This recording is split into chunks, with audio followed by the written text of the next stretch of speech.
Good evening. Welcome back to the Liminal Record. We got some doozies on the roster for tonight. As always, grab a blanket, grab some popcorn, and let's get into tonight's stories. 2 years of hell. How I was stalked, completely betrayed, and nearly murdered. Hey everyone. This is my first post of an actual story on Reddit, so bear with me. I've been reading everyone's amazing stories for years, and felt like it was only fair that I contribute something back. Allow me to tell you about the time I dated a guy on MySpace for 2 years that nearly ended up getting my entire family murdered. Me stalked by a psycho, and everyone involved nearly losing their minds. I've never written this down before, or told very many people that I even trust. It's all just too painful, and quite honestly, unbelievable to tell often. If it didn't happen to me, I probably wouldn't have believed it either. But unfortunately I did. I promise what you are about to hear is 100% absolute truth. I hope you find this interesting. Let me give you some background for this story. I'm an almost 28-year-old gay male who was born and raised in the Appalachian Mountains, which for my friends not in America, that's in the South more towards the Mid-Atlantic region. I usually don't just throw being gay out there, but it's important to my tale and understanding why I made such insanely poor choices in my teenage years. I know almost everyone does, but this really takes the cake. Follow me back to when I was 16, just about 12 years ago. I was a junior in high school, had plenty of friends, and no trouble with bullies. At least not while I was at school. My parents are now wonderful people who greatly regret the way they treated me when they found out I was gay. At the time I hated them for being so horrendous to me. But as I got older, I finally understood that their reaction was just a product of the strict religious movement they and myself were brought up in. Mild disclaimer, I do not have any hatred in my heart for any religion, no matter what its views are. Whatever you choose to believe is alright by me. I'm more of a treat people the way you would like to be treated kind of guy. This just happened to be my parents' reaction, so don't judge them too harshly. Also, I don't want the comments to turn into a religious debate and/or an LGBT rights discussion. This is about none of that. It just so happened to be my circumstance. My parents, who at the time firmly believed that this would send my eternal soul into damnation, pretty much only allowed me to stay at our house a couple of days a week after that. For at least a year I was living on friends' couches and off the kindness of their parents. I was in what I could only describe as the worst state of miserable, major depression I have ever been in my entire life. I had tried to commit suicide the year before with a very serious overdose that cost me 9 days in the ICU.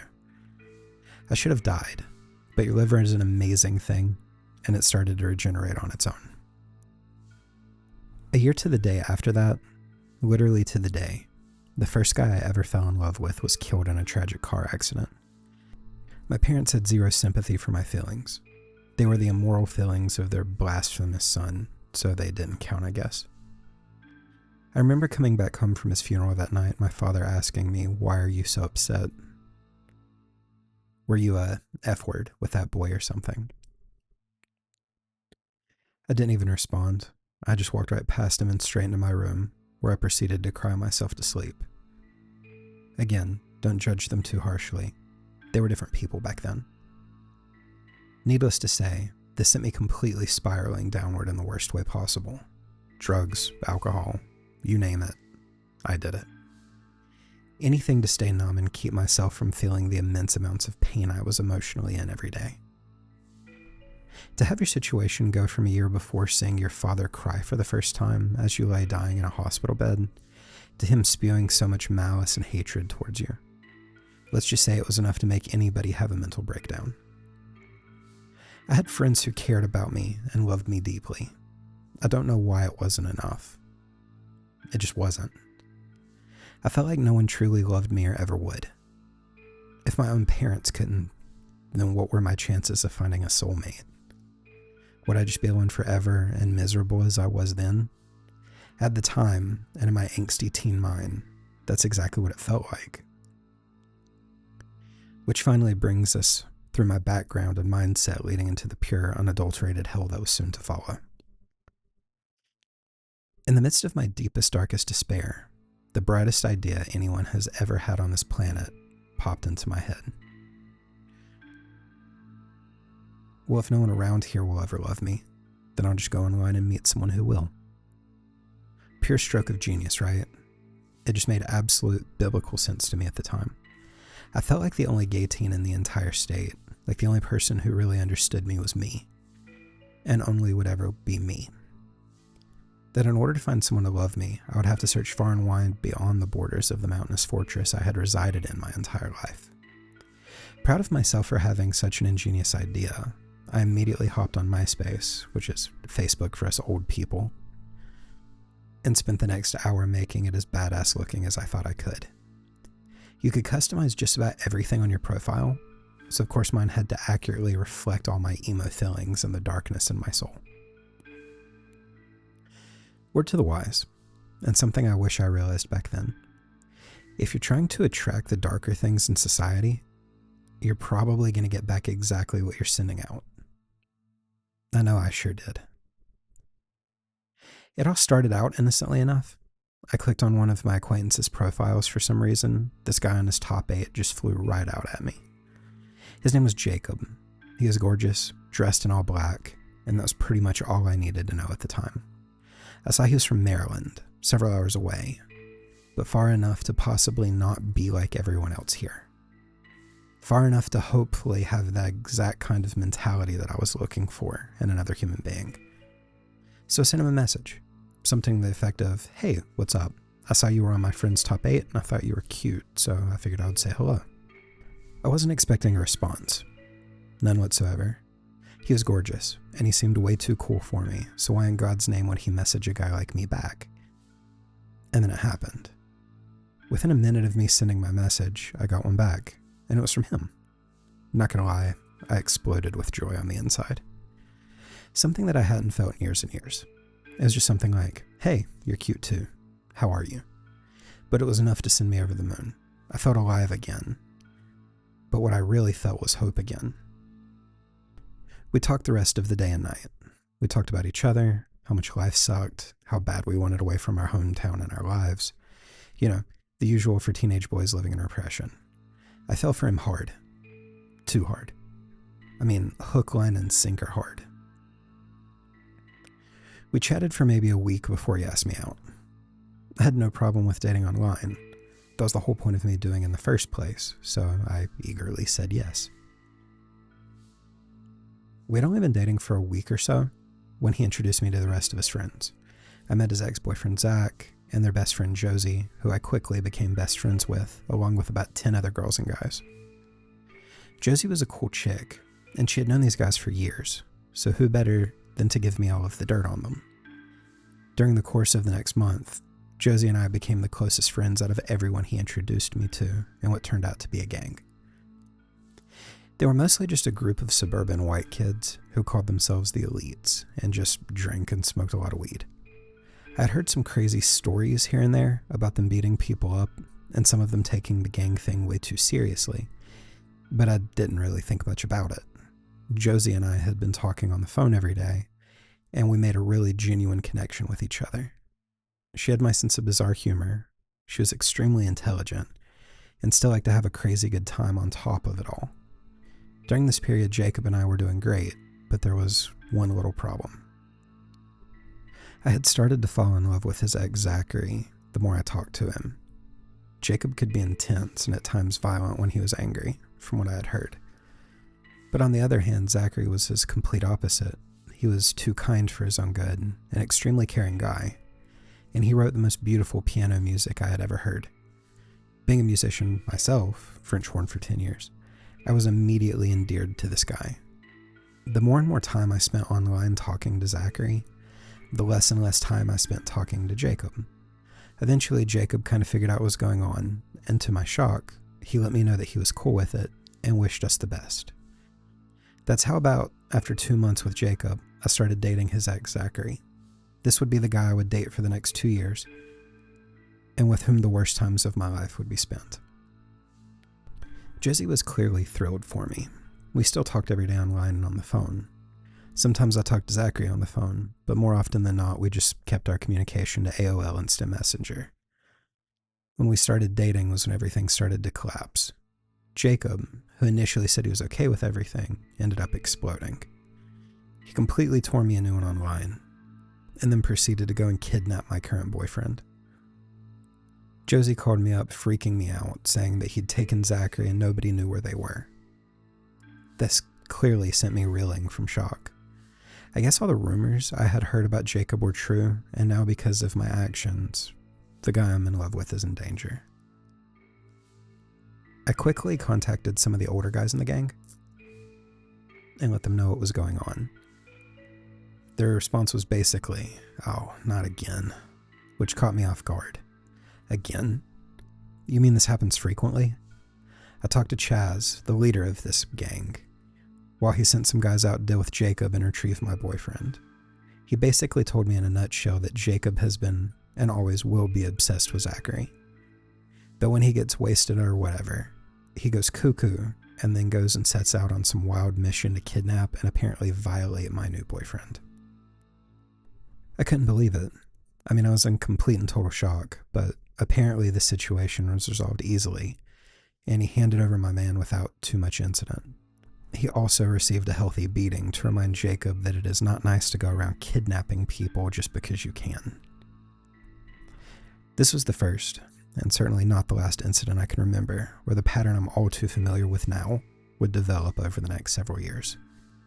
Jacob would get drunk and jealous, he would do something completely insane to me or my boyfriend, and then after all the freaking out and worrying was over, he would come back crying and begging for mine and Zachary's forgiveness.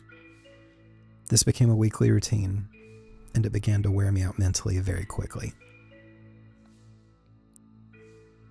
Flash forward to around a year after I had sent the very first message to Jacob. I was still with Zach, still best friends with Josie, who I had even been up to Maryland to meet in person at this point. Unfortunately, to miss my boyfriend who was out of town visiting his family, and was still dealing with Jacob's craptastic, insane plots to ruin my relationship and give me a stroke before the age of 20. None of this craziness set off any red flags in my head, not one. As a matter of fact, nothing period during that entire year gave me second thoughts about anything going on. The day-to-day sky-is-falling lifestyle had become the norm for me, and I was used to it. Several of my friends, however, had their doubts, though they were polite enough to keep them to themselves for the time being. This was the first true danger that threatened me and my family ever arose, and it led to a night that I will never forget as long as I live. Cut to me as a 17-year-old who, in the span of 1 year, had accomplished everything he set out to do. I had the perfect boyfriend, even if I'd never met him.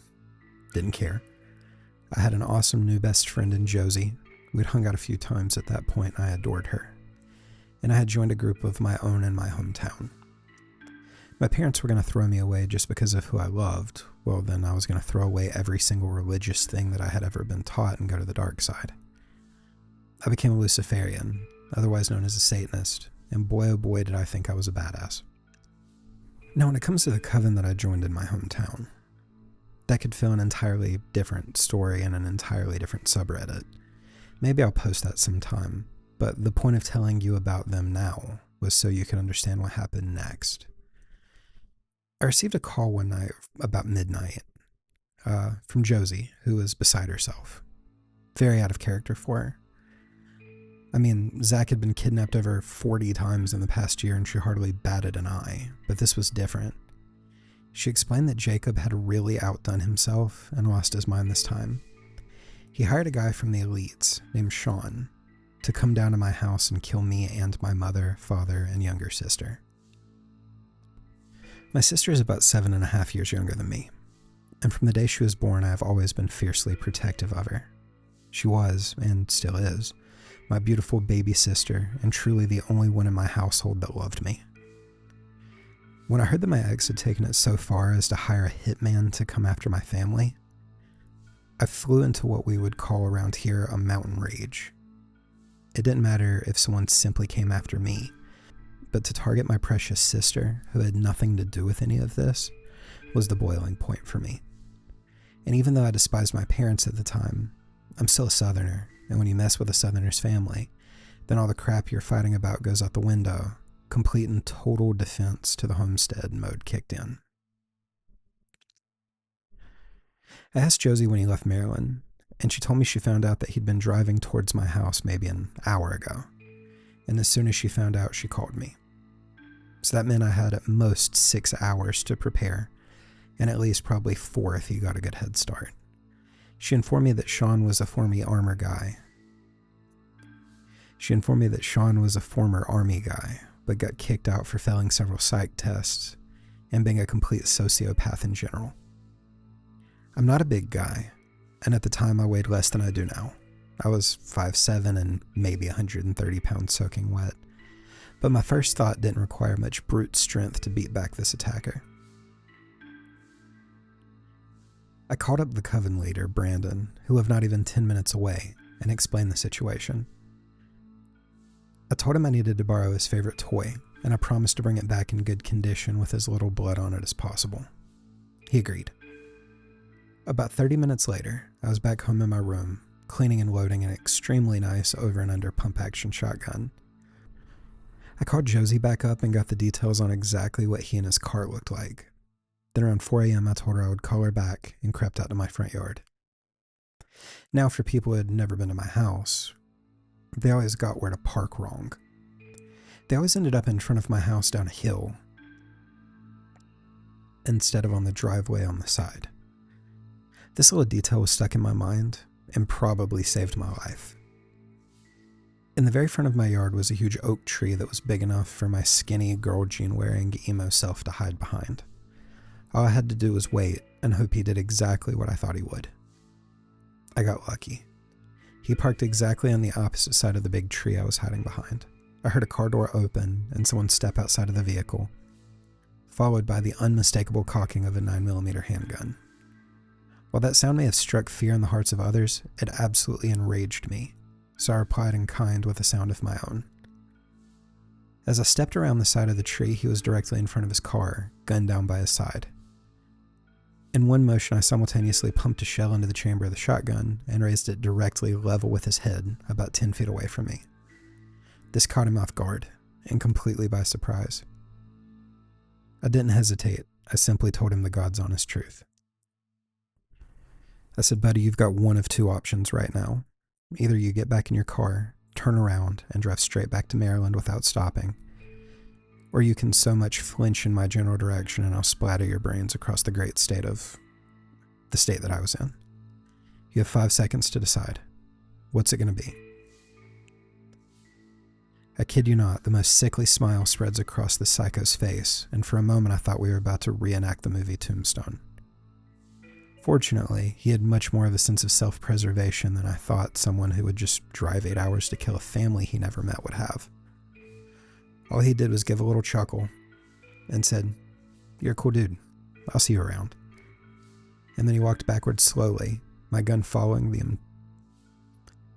He then walked backward very slowly, my gun following him the entire way, got back into his car, and just drove off. Right then and there, I made up my mind. I had to tackle the beast head on. I was always raised that if you have a problem, be a man and take care of it yourself. I had to go see my enemy Jacob's home turf and bring this war to his doorstep, just like he brought it to mine. It's time to go to Maryland. After all the drama of nearly being murdered by a nut job, I'd really had enough of Jacob's BS at that point.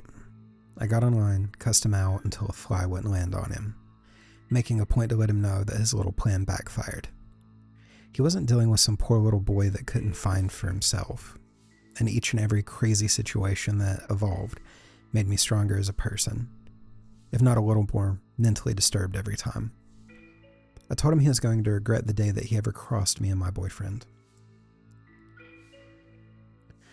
Instead of apologizing like usual, his true colors finally came out. He laughed at me. He told me I was cute when I was angry, and said what a shame it was that I didn't have a bullet in my head. He wished I was dead, and that he never spoke to me in the first place, because he was still in love with, more like insanely obsessed with my ex, my current boyfriend of a year, Zach. He informed me that the war was just beginning and he would do everything in his power to win him back, like it was some kind of adorable trophy you won for baking the best pie at the county fair. I was incensed, completely livid, and brimming to the edge with fury. I told him to watch his back, because I'm coming for him. I called Josie and told her everything that happened and asked if I could come stay with her for a week. She excitedly agreed. Zach was asleep for this whole ordeal and was blissfully unaware of anything that had happened. When he found out the next day, I think he was more angry than I was. Fortunately for us, the gang leaders Chaz liked Zach a whole lot more than he did Jacob, so he hatched his plan. The idea was for them to kidnap Jacob like Zach so many times before. That they would be accomplishing this task while I was on my way up to Maryland. And when I got there, he would be mine to do with as I pleased. You can imagine on the 8-hour drive up there all the hideous and heinous... You can imagine on the 8-hour drive up there all the heinous, hideously brutal ideas that were going through my mind. I was going to inflict maximum amounts of pain on the guy that had caused so much in my own life, and I would relish every second of it. Unfortunately, or fortunately, depending on how you look at it, my dreams of reviving the Spanish Inquisition on my ex's head never came to fruition. When I arrived in Maryland, Josie came skipping out to greet me, happy as a lark like always. She had some good and bad news. I always asked for the bad news first, and the bad news was that Jacob had gotten tipped off by Kenny. God, I hated Kenny, always meddling where he didn't belong, that everyone was coming for him. He made a hasty retreat and had intended to kidnap Zachary and take him on the run too. But that was the good news. Before he could get to him, Zach had already hopped on a bus and headed to New York to stay with his mom while things cooled off. As sad as I was that I once again missed him, I was just relieved that he was out of harm's way, safe and sound. Again, no alarm bells going off for the second time that I had made the trip up there. Zach was not around. Josie called him on her cell phone, and he apparently picked up his mom's phone because he never had his own cell, and we got to enjoy one of the rare times we actually spoke on the phone. All was well, so now for a week of fun plotting on what we were going to do to Jacob the next time he reared his ugly head. Later on that week, Josie wanted to drive down to an old colonial part of Maryland and go ghost hunting on these abandoned railroad tracks. However uneventful it may have been, we did end up inviting Sean to go with us. Turns out the psycho dude actually felt bad. Well, almost. He told me he didn't. He told me blankly that if I didn't have the balls to stand up to him, he would have very much killed me and my family for $500. Instead of killing him on the spot, which every fiber in my being was telling me to do, I decided to play nice and get him on my side. That way if Jacob ever tried that crap again, he would definitely tell him no because I'm the cool dude. Sometimes you catch more flies with honey. Anyway, the rest of the week was normal and a pretty good time. Josie and I said our goodbyes as we parted ways, wishing each other a Merry Christmas and Happy New Year. The next couple of weeks was semi-normal. No word from Jacob at all. Not even a peep. What a gift, I thought. I'll take it. Year 2 of my relationship had begun quite happily, believe it or not. Even my birthday month of January was an unusually good one. Then came the next couple of months. 2 months which quite vividly live within me to this day. They also defined my life for the next several years. This is when the sky stopped falling, and my world completely crumbled from beneath me into utter devastation. At the beginning of February, Josie had a sudden and urgent impulse to get away from her parents. Now I completely understand that, so I happily agreed to let her come stay down south with me. I borrowed my best friend's car, and we drove a 15 to 16 some odd hour round trip all the way to Maryland and back. My parents were less than thrilled. They told me she couldn't live within the house, so I said fine and shelled out my own money to a local La Quinta where she lived for almost 2 weeks, before my parents caved and let us back in my house.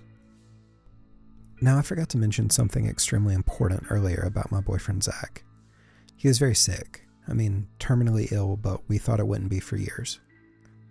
I was told he had cystic fibrosis and he needed a double lung transplant in order to live longer. He was hospitalized in the beginning of February and rushed up the transplant list because his condition was grave. I couldn't even begin to tell you how, after the year we'd been through together, how badly I wanted to be by his side.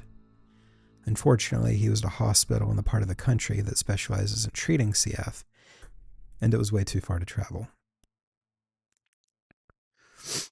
Josie kept me in pretty good spirits about the whole thing. She had a lot of experience with CF since her sister died from it years earlier. She reassured me that since he was so young and tried to take such good care of himself, that he would probably receive donor lungs soon and be just fine. I tried not to worry about it too much, but in reality I was worried to death.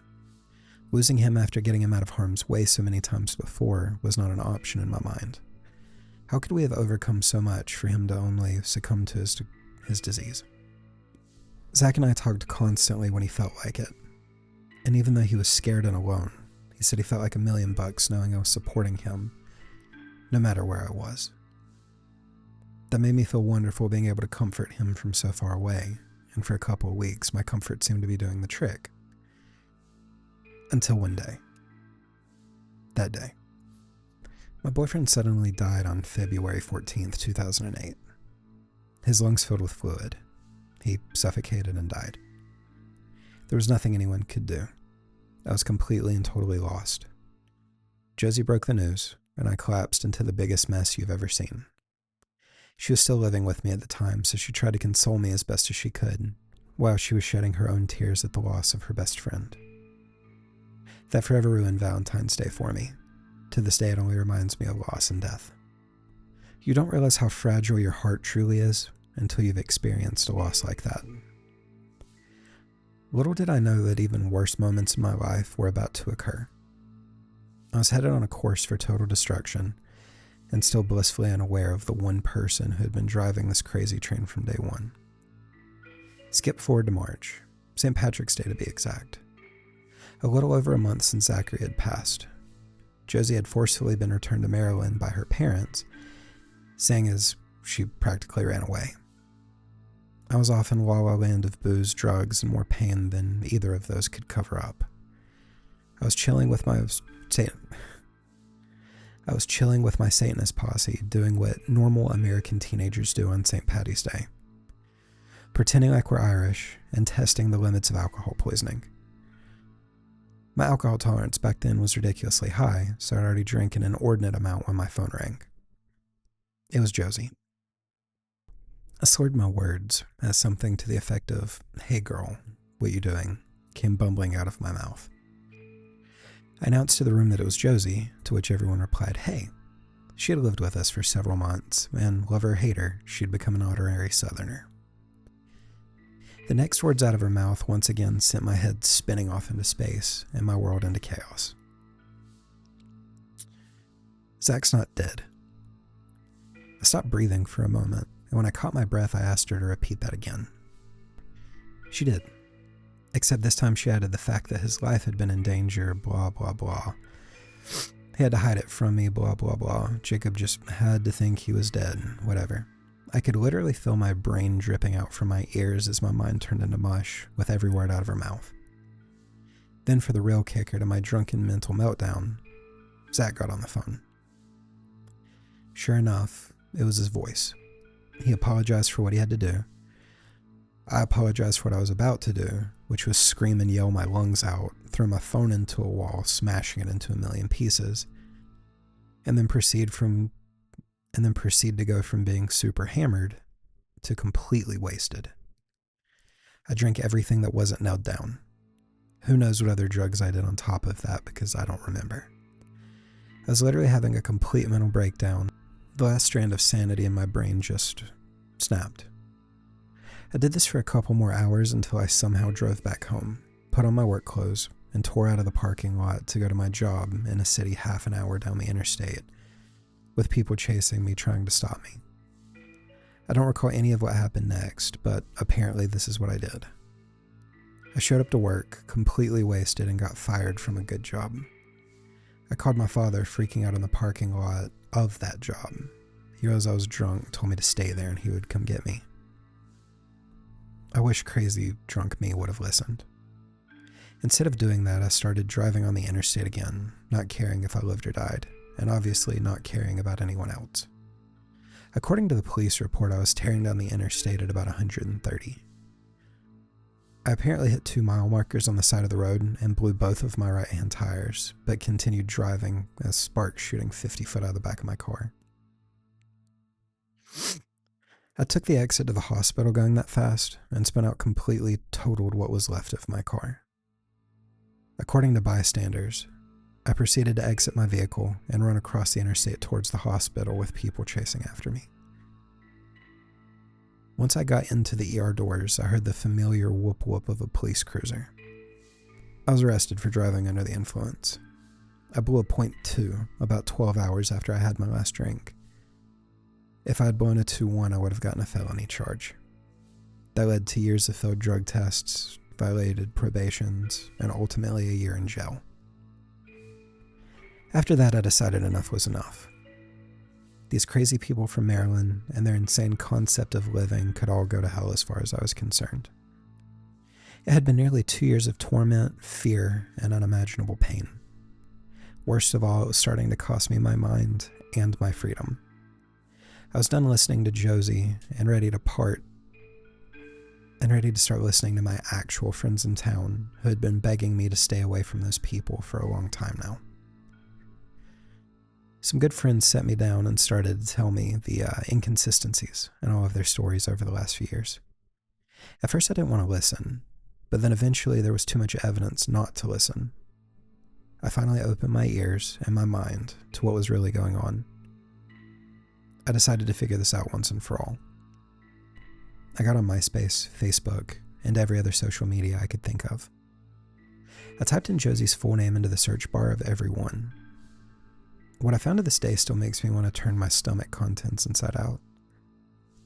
They're on every social media possible by using her name and the few email addresses I knew she had. I found dozens and dozens of accounts linked to her emails.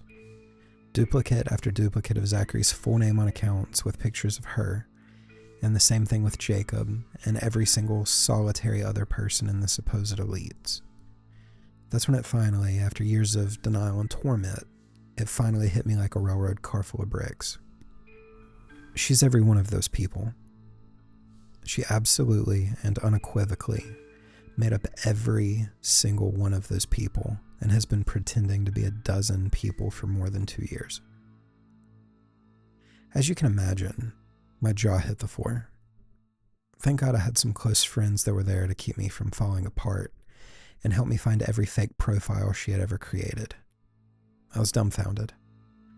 Profile after profile after profile that had her pictures and the names of people that I thought were entirely real. Prototype accounts before she ended up making the actual fake accounts. Gagger jokes to her, really. In fact, all of this had to be one big, insane, psychotic joke. I was too shocked to be enraged yet, but that's coming. I diligently copied every link to every one of her profiles into my AOL Messenger, and then I called her. Hey, how are you? I'm alright, I guess, just bored. You? Definitely not bored. Get on AIM and I'll show you something really interesting. I was nearly hysterical at that point, and she could tell something was up. Once she was online, I simply asked her, "Hey Josie, what are these?" Then sent her the link to every fake profile she had ever created in her life, and a few email accounts I didn't even know that belonged to her. The silence on the other end of the line was deafening as I heard her clicking through link after link. Her 2-year-long mental game was over and she finally realized it. Her words? "Well, man, I guess you got me." Then she started to laugh, genuinely laugh, as though something remotely funny had just occurred. I don't recall what I said, but it was bad enough for my friends to take the phone away from me and hold me down. Catfish wasn't around back then, so I had unwittingly become one of the first hardcore victims of a stalker in the internet age. Worse than that, I'd talked to, lived with, and even befriended the girl who had been stalking me and trying to ruin my life for 2 years. It was literally, and still is, the single biggest problem I've ever had in my entire life. thousands upon thousands of messenger conversations, hundreds and hundreds of hours of phone conversations, countless amounts of cash being spent to drive up several states away just to stay with my psycho stalker every time, even bringing her down to live with me for months, having $5,000 mysteriously vanish out of my bank account. Everything was starting to make sense. There was no Jacob, there was no Zachary, there was no gang. What there was one completely insane girl with more mental problems than she could fit in an encyclopedia. She was the only person I ever talked to. She was the only person I ever saw. And even worse, she was the one who paid Sean to come down here to my house with a gun and try to kill my family. Josie was the only person in these last 2 years that had orchestrated any of this. From all the fake kidnappings and boyfriend drama to faking the death of someone I'd fallen in love with and bringing him back just to screw with me. All of the events of the last 2 years came flooding into my mind, as I realized in each and every one, it was solely her and no one else but her. So many questions raced through my head. The least of all, why me? I deleted my MySpace and made my Facebook private. I only accept friends that I know are real. I fell completely off the wagon and out of my head. Drugs, alcohol, and more drugs. That's all I could do to cope. Here I was, a man that had unknowingly fallen in love with a straight woman, and regardless of whether or not I thought it was a gay dude, which I wholeheartedly did, that stuff still messes you up pretty bad. I didn't think I could ever be close to someone again. My world had been ruined. To this day, all these years later, I still don't trust anyone.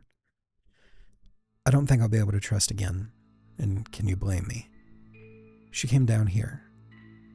She moved into my sister's town not even half an hour away from me. I bumped into her by accident, and we started talking.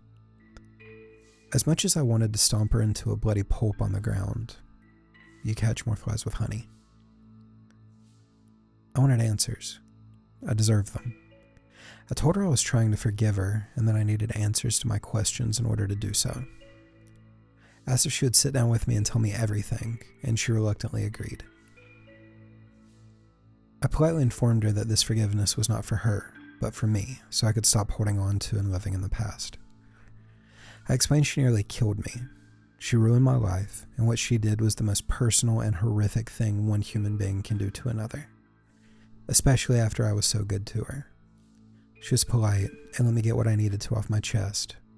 I tried to be calm and not rude so she wouldn't run away, and I did get closure somewhat and the answers to everything. Here's her explanation. Take it with a grain of salt. It started out as a joke when she was in high school. There was a girl who was being mean to her and bullying her, so she thought she'd get her back by getting her to like a guy online, and then reveal the awful truth later. She had made a bunch of prototype profiles, and eventually almost 20 profiles in, it looked like this group of people that had the same friends, and they were real. She just pulled pictures off of Google. She knew none of these people in her life. She was having a good time tricking this girl, when along comes a spider to mess her web up. Me. She said she thought she would just mess with me a bit and let me know she was actually a girl, but after talking to me, she unintentionally fell for me. Whether that's true or not, I don't know what to believe. If she really did love me, then why would she put me through that for 2 years? She said she wanted to tell me a million times, but it just got out of control, and before she knew it, she was really getting into being these people, and somewhat believed she was them and they were real. Again, this chick is the world's best BSer I've ever met, so who knows what the truth really is. All I wanted to know is how did she get the music and how did she sound like a guy on the phone? The music, as she shockingly demonstrated to me, was actually hers. She's an amazing pianist and guitar player, and I saw it with my own eyes and heard it with my own ears. Zachary's voice on the phone wasn't very complicated. She paid a guy friend a few bucks to be on it, and he eagerly agreed to it. Ruining somebody's life for a few bucks. How sweet. Sean was all her. She paid him $500 to do that, and she had zero explanation as to why. She knew he would do it. He's just as much of a psycho as she is. The rest of it was just pure fantasy and imagination, all dolled up to be extra crazy so I would care more about Zach and give her more attention. As lie after lie was finally revealed and the truth was brought to life, I had heard enough, and after around 8 hours of this, I had heard everything. I heard everything I really ever needed to hear and wanted to. My life was nearly destroyed, my family nearly killed, and my mental and emotional health scarred forever, simply because she wasn't getting enough attention. Neither was I when all of that had started, but I didn't go about like a human wrecking ball trying to make myself feel better. I'll never be able to comprehend or understand the mind of someone like that. People who derive pleasure from other people's pain and misery. I'll never be able to fully trust, not in the way that was required of a true partner and companion. I just can't do it again. If I'm mortally betrayed again, I know next time it'll kill me. So as I write this in my apartment, a little over a decade after everything happened, I'm alone. One good thing did come from this. It sure made me the person I am today, and it strengthened and toughened my resolve into steel. I learned to be okay with myself, and to finally love myself after so many years of self-loathing. I'm a pretty amazing person. I don't need a man to define my life, and who I am in any shape, form, or fashion. Obviously, I'm worth something. Otherwise, this psycho chick wouldn't have latched on to me for years, and ended up moving 8 hours away from her home to be 30 minutes away from me this entire time. What she stole, I will never get back. But what I gained, she can never take away from me again. Have you ever heard about competitive stalking? If you ever get a stalker, I pray you get a stupid one. One that's messy, forgetful, that doesn't think about the consequences of their actions. One that leaves fingerprints where they shouldn't. That slips up, that rushes. I hope you don't get one that's meticulous, patient, or smart. If you have such a stalker, you can go years without noticing them. Years of your life filed away in someone else's memory. Memory that you're already being stalked and you don't know. Maybe you're already being stalked and you don't know. Maybe that tight feeling in your chest has a reason. Do me a favor. Check your house for small spaces, places where someone might hide. Check your food. Take pictures of all of your things before leaving and compare the pictures with how they look when you're back. Look behind you at all times, or around you. Close your blinds. And no matter what you do, don't ever be alone. I didn't think I was the type of person to be stalked. I'm not some popular, pretty, extroverted girl that everyone seems to gravitate towards. My best friend is my mom. I'm average in terms of looks, and I'm not very smart or charismatic. Genuinely, there's nothing interesting about my life. I mean, I do drugs from time to time, but apart from that, you know. And that's quite boring too. But that's how I came to know about my stalker, or stalkers. About competitive stalking in general. Part of my work is face-to-face, but some orders take place online. For that, I go on the dark web. I won't go into many details of how exactly I operate, and I assume you understand why. But I'll say that I limit myself to what I need to do, and I'm never curious.